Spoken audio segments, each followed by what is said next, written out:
Direction દિગ્દર્શન recording કરવામાં એમણે ખૂબ જ મહેનત કરી છે. સાથે સાથે આપણી જ્ઞાતિના જયેશભાઈ ભટ્ટ જેઓ પણ નીતાબેન સાથે રહી અને આ કાર્યક્રમની સ્ક્રિપ્ટ લખવામાં રેકોર્ડિંગ કરવામાં અત્યારે આપણે માણશું ત્યારે આપણે એવું લાગશે કે માત્ર ને માત્ર 10 મિનિટનો આ કાર્યક્રમ, પણ આની મહેનત કલાકારો લગભગ 10 થી 15 દિવસથી કરી રહ્યા છે અને લગભગ બધા નોકરીવાળા લોકો આમાં સંકળાયેલા છે. એટલે પોતાનું નિત્ય કર્મ પતાવી સાંજે 7 થી 10 એ ટાઈમમાં રોજ પ્રેક્ટિસ કરી રહ્યા હતા. એકવાર આ ટીમના બધા કલાકારો માટે એડવાન્સમાં તાળીઓ થઈ જાય.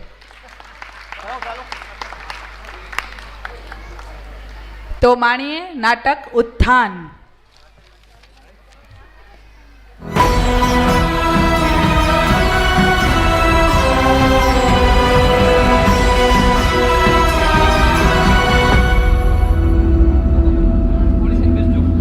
શ્રી મચ્છુકાઠિયા ચાતુર્વેદી મોઢ બ્રાહ્મણ જ્ઞાતિ ભુજ યજ્ઞશાળાના નવનિર્માણ નિમિત્તે રજૂ કરે છે નાટક ઉત્થાન.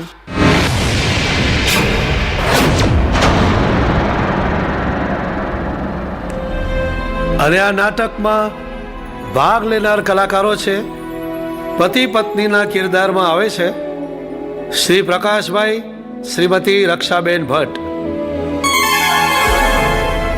બાના પાત્રમાં આવે છે નલિનીબેન ભટ્ટ. પૌત્રીના પાત્રમાં છે ઝેલમ પંડ્યા. પૌત્રના પાત્રમાં છે યુગ ત્રિપાઠી. પડોશી બાના પાત્રમાં છે શ્રીમતી વર્ષાબેન ભટ્ટ. પડોશીના પાત્રને ન્યાય આપે છે શ્રી જીગરભાઈ ત્રિપાઠી અને શ્રીમતી દીપાલીબેન ત્રવાડી. વાડીવાળાના પાત્રને ન્યાય આપે છે શ્રી કૃતાર્થભાઈ ભટ્ટ અને શ્રી વિનયભાઈ દવે. તો ચાલો નિહાળીએ નાટક ઉત્થાન.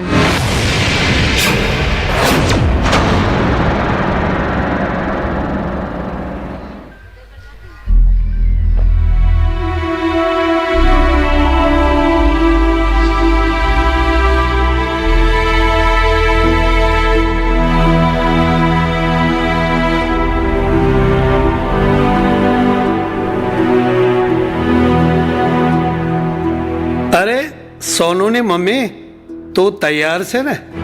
2-3 વાડીઓ જોઈ આવી, પછી જ કંકોત્રી છાપો આપી શકાશે. જલ્દી કર, જલ્દી કર. સજવા ધજવાનું લગ્ન માટે બાકી મૂક. એ આવી. હાલો.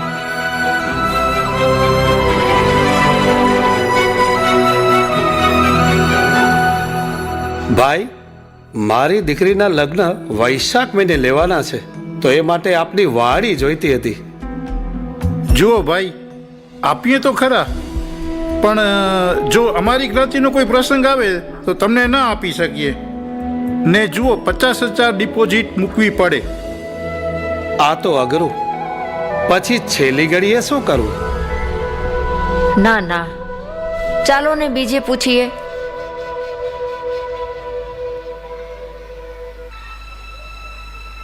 આવો શેઠ, આવો.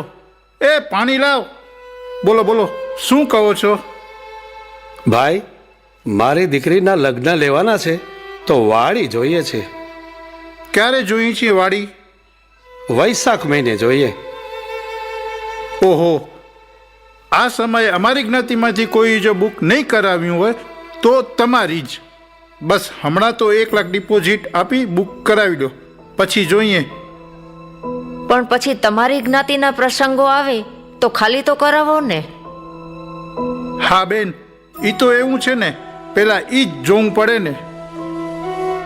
તો ન મેળ પડે. સારું સારું, થેન્ક યુ, આવજો. એ ભલે, આવજો આવજો.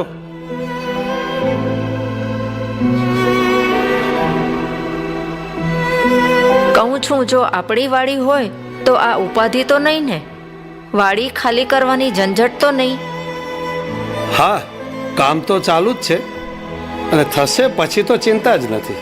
જોજે ને, કેટલી મોટી વાડી થઈ જશે. એને 1000-1200 લોકોની કેપેસિટી તો ખરી જ, સાથે લિફ્ટ અને એસી પણ ખરા. આવી અદ્યતન વાડી અને એ પણ ગામની વચ્ચે, એટલે કેવું સારું, અને આપણા જ બજેટમાં પણ ખરી. તો વેવાઈને સમજાવીએ, વરસ દિવસ લગ્ન મોડા કરીએ તો. વાત કરી જોવાય.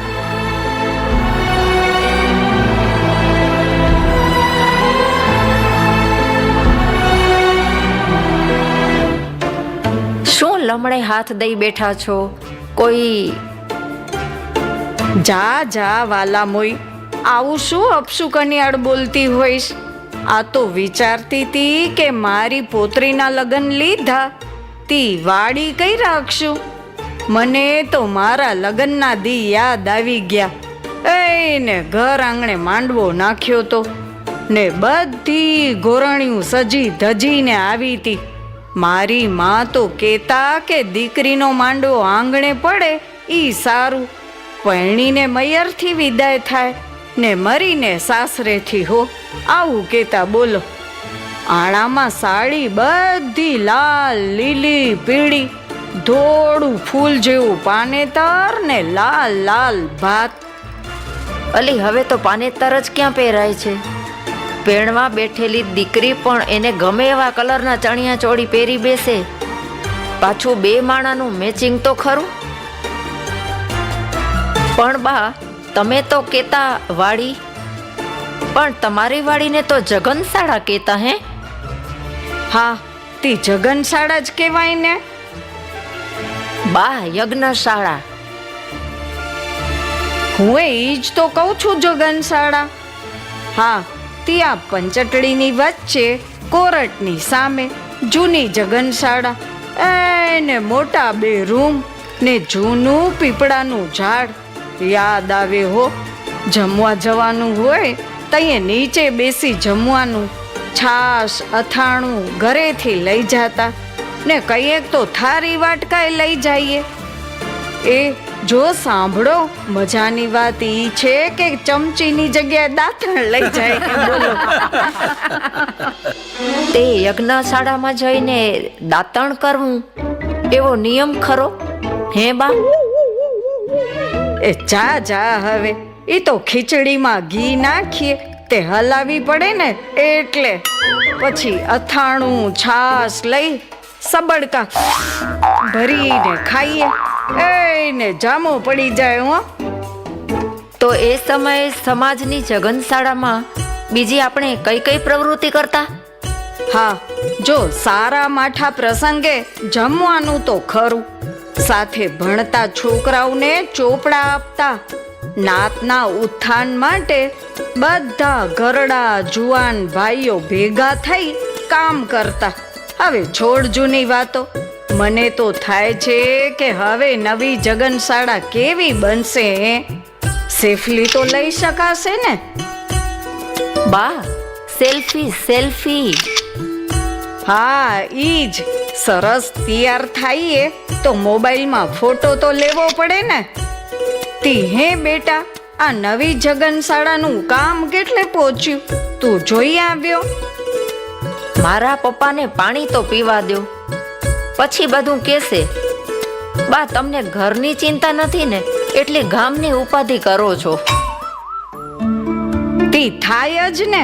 આપણી જ્ઞાતિ, આપણું કુટુંબ એમને એમ થોડું કહેવાય છે.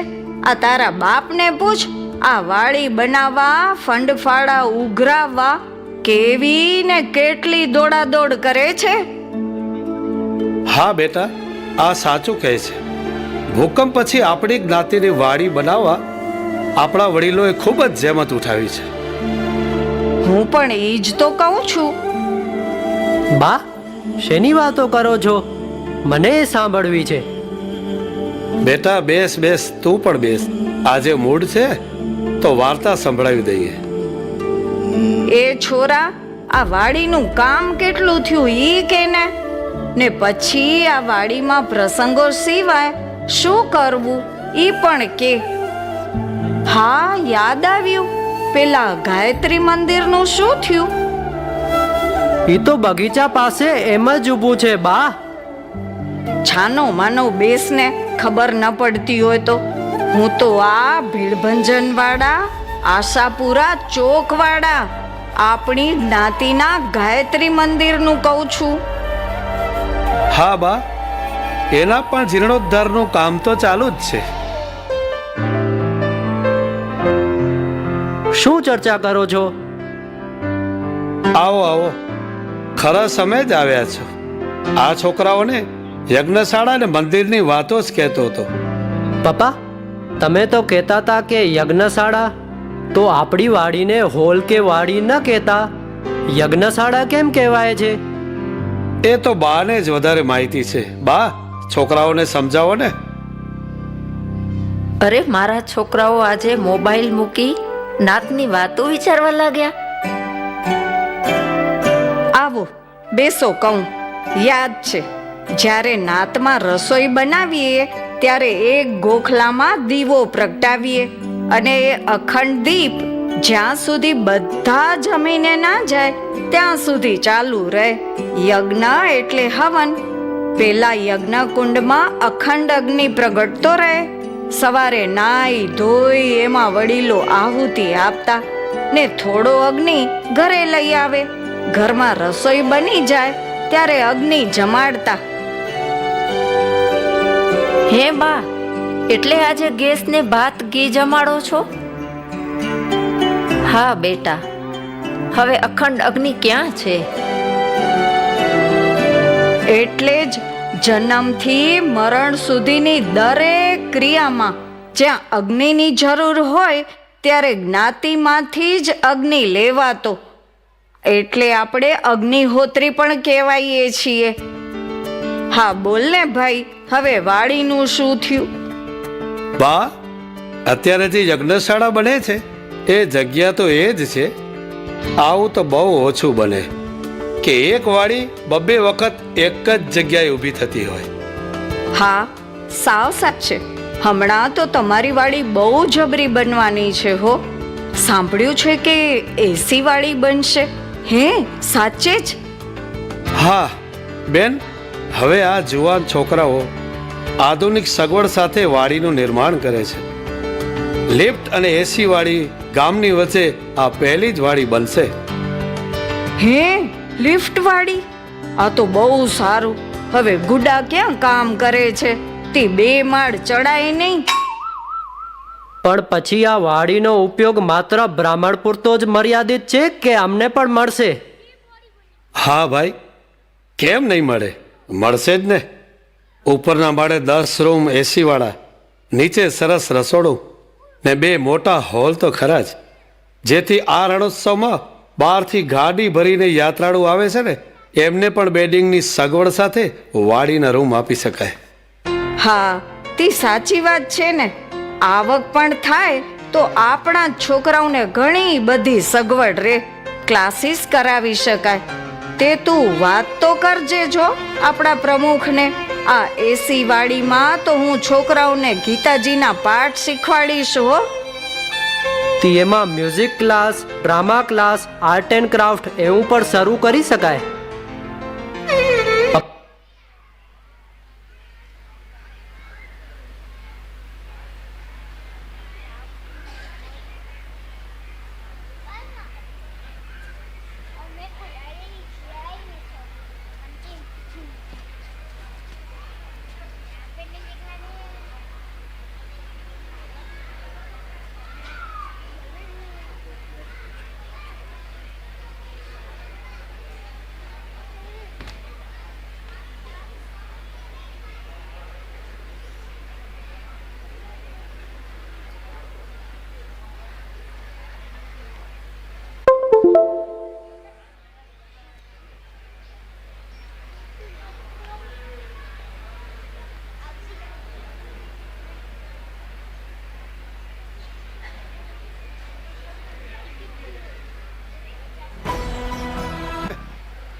આપણા પ્રમુખને.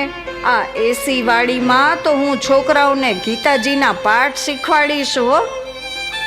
તો એમાં music class, drama class, art and craft એવું પણ શરૂ કરી શકાય.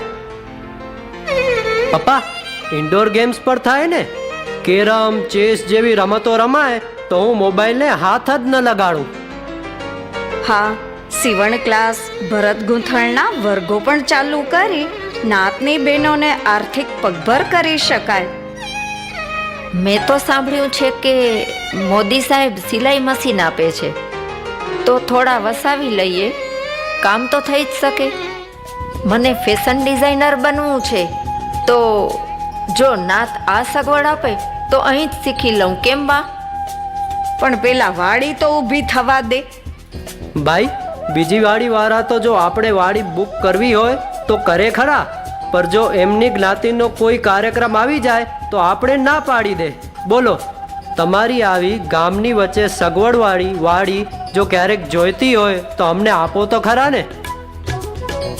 હા હા ભાઈ, આપે જ ને. અને અમારી જ્ઞાતિનો કોઈ અચાનક પ્રોગ્રામ હોય તો પણ તમને ખાલી ન કરાવે, એનો વિશ્વાસ રાખજો હો ભાઈ. તો બહુ સારું હો. મારી દીકરીના લગ્ન તો તમારી યજ્ઞશાળામાં જ કરવા છે. પણ અત્યારે તો આ યજ્ઞશાળાનું કામ પૂરજોશમાં ચાલુ છે. લોકો સ્વેચ્છાએ ફાળો પણ આપતા જાય છે. બેટા, તે તો આપણો ફાળો લખાવી દીધો ને. આ મહાયજ્ઞમાં આપણે પણ આહુતિ આપીએ. તો આ બેઠેલા બધાને પૂછું છું, તમે તો બધાએ આહુતિ આપી દીધી છે ને? ફાળો લખાવી દીધો છે ને? જો ન લખાવ્યો હોય તો ઊભા રહ્યો, હું કમિટીના બધાને બોલાવું છું. બરાબર મોઢા જોઈ લેજો હો, જેથી જ્ઞાતિને તમારું અમૂલ્ય યોગદાન આપી શકો. ઊભા રહો, બોલાવું. એ પ્રમુખ સાહેબ, હવે આ તમારી ટીમ લઈને આવો તો આ બધાને તમારી ઓળખાણ થાય ને જલ્દી ફાળો લખાવા માંડી જાય. આવો. એ પ્રમુખ સાહેબ, આવો.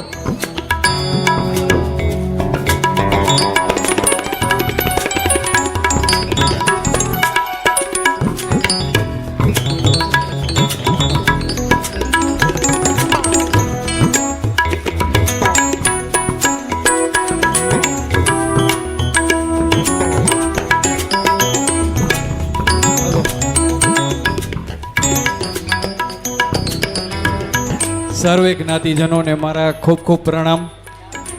આજે આપણા સરસ્વતી સન્માન તથા સાંસ્કૃતિક પ્રોગ્રામમાં ઉપસ્થિત ભૂતના સંસ્થાનના પ્રમુખશ્રી, જીનામ ટ્રસ્ટના પ્રમુખશ્રી, અંજાર જ્ઞાતિના પ્રમુખશ્રી, મુંદ્રા જ્ઞાતિના પ્રમુખશ્રી તથા નખત્રાણાના પ્રમુખશ્રી તથા આપણી યજ્ઞશાળાના મુખ્ય યજમાન એવા હર્ષદરાય જમનાશંકર ભટ્ટ પરિવાર તરફથી આપણા જનક મહારાજ, હંસા ફૈબા, એમનો પરિવાર, સર્વેને હું આવકારું છું ટીમ વતી. જ્ઞાતિજનો, આપણી જ્ઞાતિ એ આત્મનિર્ભર જ્ઞાતિ થશે. આવનારા સમયમાં આજે તમે નાટક દ્વારા એક મેસેજ આપ્યો, બહુ સરસ નાટક કર્યું છે અને બહુ જ જેને કહીને કે આપણા હૃદયને સ્પર્શે એવા બધી વાતો હતી. હું ખૂબ એ ટીમને, દરેક જ્ઞાતિના બાળકો જે સરસ્વતી વિદ્યા આમાં ઉત્તીર્ણ થયા છે એમને, સાંસ્કૃતિક પ્રોગ્રામમાં બહેનોએ છોકરાઓએ ભાગ લીધો છે એમને સર્વેને હું ખૂબ અભિનંદન પાઠવું છું. સાથે આવનારા સમયમાં આપણી જ્ઞાતિ એ એક આત્મનિર્ભર જ્ઞાતિ બનશે અને ખૂબ જ સુંદર એક આયોજન થઈ રહ્યું છે. એના પછી હું શોર્ટમાં જ કહી દઉં, કારણ કે ટાઈમ લિમિટ બહુ એકદમ ઝડપથી જાય છે, એટલા માટે જમવાનો સમય થાય છે, પણ થોડોક ટાઈમ રહેજો. આવનારા સમયમાં આ જ્ઞાતિનું એડમિનિસ્ટ્રેશન બહુ સારી રીતે થાય ને આવક ઊભી થાય એના ઉપર ફોકસ હશે.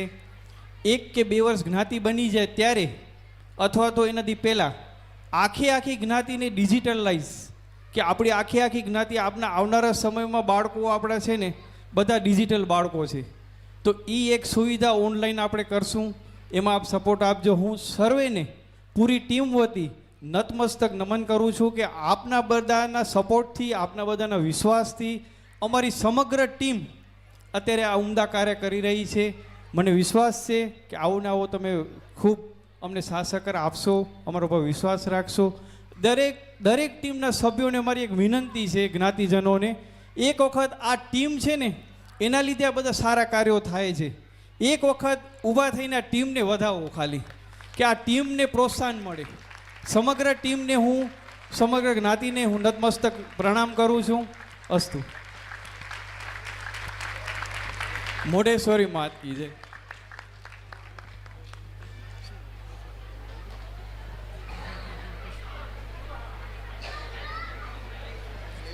અને અત્રે પછી સર્વે પરિવારજનોને સાથે સાથે વડીલોને વંદન સાથે એક સરપ્રાઈઝ આઈટમ ઓર